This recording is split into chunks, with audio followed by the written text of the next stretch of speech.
அழிந்து வரும் இந்திய கலாச்சார வாழ்வியல் பகுதி 7. உண்மையான தோப்புக்கரணம் போடுவது எப்படி? தோப்புக்கரணம் என்கிற விஷயமே நம் இந்தியாவில் கண்டுபிடித்த ஒன்று. அதை நாம் மறந்தே விட்டோம். ஒரு ஜிம்முக்கு போயிட்டு 1000 எக்ஸசைஸ் செய்யறதுக்கு பதிலா ஒரே ஒரு தோப்புக்கரணத்தை மட்டும் ஒரு நாளைக்கு ஒரு சில அளவுகள் போட்டாலே போதுமானது என்று சொல்கிறார்கள். எனக்கு தெரிஞ்ச ஒரு கராத்தே மாஸ்டர் அவருடைய மாணவர்களை தினமும் காலையில வந்த உடனேயே முதல்ல ஒரு 108 தோப்புக்கரணங்கள் போட்டு விட்டு அதற்கு பிறகு கராத்தே வகுப்புகளை சொல்லி கொடுக்கிறாராம். தோப்புக்கரணத்துல அவ்வளவு எவ்வளவு ஸ்பெஷல் இருக்குது அப்படின்னு பாத்தீங்கன்னா எக்கச்சக்கமான விஷயங்கள் இருக்குது. அதை டீட்டெயில ஒரு பெரிய வீடியோல இன்னொரு நாள் பார்க்கலாம். ஆனால் உண்மையான தோப்புக்கரணத்தை தெளிவாக போடுவது எப்படி அப்படிங்கிறத பாத்திரலாம். இந்த 2 கைகளிலும் இருக்கும் ஆள்காட்டி விரல், கட்டை விரல் பாருங்க. இடது கையில் இருக்கிற இந்த ஆள்காட்டி விரல், கட்டை விரல வலது காது இந்த மடலை கீழ்ப்பகுதியை பிடித்துக் கொள்ள வேண்டும்.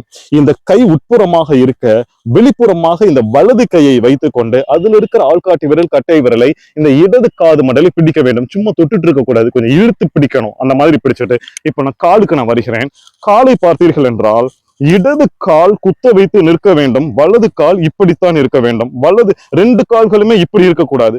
இடது காலில தான் மொத்த வெயிட்டுமே இருக்கணும், வலது கால் சும்மா சப்போர்ட்டுக்கு தான் இப்படி இருக்கணும். இப்ப பாருங்க, மொத்தமா நான் இதை வச்சுட்டு ஒரே ஒரு முறை நான் தோப்புக்கரணம் போடுவது எப்படி என்று நான் செய்து காட்டுகிறேன். அப்படியே இழுத்து பிடிச்சுக்கிட்டு கால்களை இதே போல் வைத்துக் கொண்டு முதுக இப்படி நிமித்தாம சைட்ல ஆட்டாம நேரே உட்கார்ந்து அப்படி எழுந்து உங்களால் எவ்வளவு முடியுமோ அப்படி உட்கார்ந்து அப்படி எழுந்தீர்கள் என்றால் தோப்புக்கரணம் முடிந்தது. இந்த தோப்புக்கரணத்தை நீங்கள் தொடர்ந்து போட போட ஒரு நாளைக்கு 11 முறை என்று ஆரம்பியுங்கள். அதை கூட்டி கூட்டி 21 முறை, 31 முறை என்று சொல்லி ஒரு நாளைக்கு 108 முறை நீங்கள் போட்டீர்கள் என்றால் நீங்கள் வேறு எந்த உடற்பயிற்சியுமே செய்ய வேண்டாம்.